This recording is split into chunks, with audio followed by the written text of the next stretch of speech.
hello' হ'ব সন্ধিয়া মই বৰ্তমান এতিয়া মোৰ চব ফনিয়াই লৈছোঁ আৰু যিহেতু পূবালীৰ বিয়া আজি তাকে বোলো বিয়া খাবলৈ বুলি ওলাওঁ আৰু বিয়া খাবলৈ যাম কি পিন্ধো কেনেকুৱা কি পিন্ধো আপোনালোকক দেখুৱাম কেনেকুৱা লাগে জনাব দেই আৰু মই দেখাইছোঁ দেই মই কি পিন্ধিম এতিয়া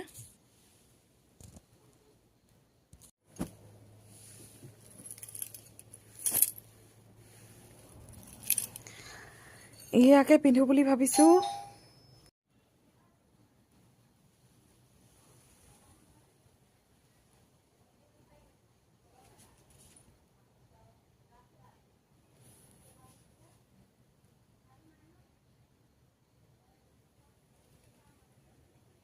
এয়া মই ৰেডি হৈ গ'লোঁ বিয়ালৈ বুলি